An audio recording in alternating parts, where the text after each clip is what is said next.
सुरेश धस यांचा कार्यकर्ता असलेल्या सतीश भोसले उर्फ खोक्याच्या घरावर वनविभागानं बुलडोजर चालवलाय। जेसीबीनं घराची मोडतोड करण्यात आली, तर वनविभागानं हा बुलडोजर खोक्याच्या घरावर चालवलाय। वनविभागानं सतीश भोसले उर्फ खोक्या याचं घर पाडलेलं आहे।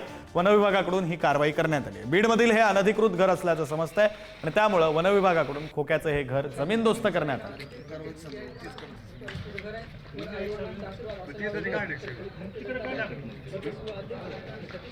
खोक्याचं घर हे वनविभागाकडून पाडण्यात आलंय।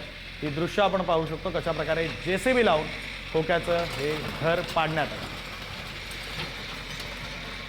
बीडमधलं खोक्याचं हे घर जे वनविभागाच्या जेसीबीनं पाडलेलं आहे।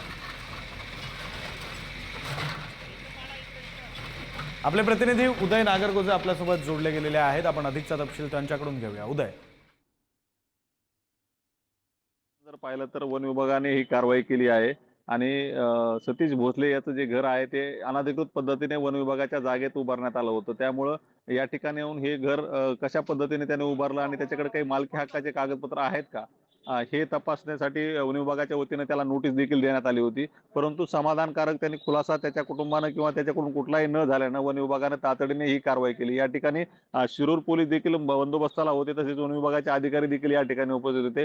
सुरुवातीला या ठिकाणी पोहोचल्यानंतर त्यांनी या कारवाईबाबत त्यांच्या कुटुंबियांना माहिती दिली आणि त्यानंतर घरातील जे साहित्य आहे ते देखील बाहेर काढण्यात आलं आणि त्यानंतर जेसीबीच्या साहाय्याने हे घर हटवण्यात आलं आहे। वन विभागाच्या जागेत हे घर उभारलं असल्याचं स्पष्ट झाल्यानंतर आता वन विभागाने तातडीने ही कारवाई केली आहे। आपण जर पाहिलं तर गेल्या 8 दिवसात सतीश भोसलेच्या विरोधात शिरूर पोलीस ठाण्यात असेल आणि चकलांबा पोलीस ठाण्यात असेल गुन्हे दाखल झाले होते। 3 गुन्हे त्याच्यावर वेगवेगळे दाखल झाले आहेत। याबरोबरच वन विभागाने देखील 2 गुन्हे दाखल केले। त्यामध्ये प्राण्यांच्या शिकार करण्याचं जे साहित्य आहे ते जप्त करण्यात आलं होतं। त्या प्रकरणात देखील वन्यजीव संरक्षण अधिनियम अंतर्गत हे गुन्हा आहे। तर दुसरा वन विभागाच्या जागेत अनधिकृत पद्धतीने घर उभारल्याचा देखील गुन्हा त्याच्यावर दाखल करण्यात आला होता आणि या संबंधित जी नोटीस पाठवली होती त्याचं कुठलंही समाधानकारक उत्तर त्याने दिलं नव्हतं, म्हणून ही आजची कारवाई करण्यात आली आहे।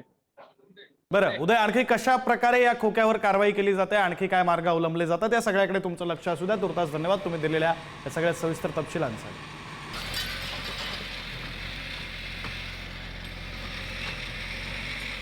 या संदर्भात मुख्यमंत्री देवेंद्र फडणवीस यांनी दिलेली प्रतिक्रिया काय आपण तीही पाहू।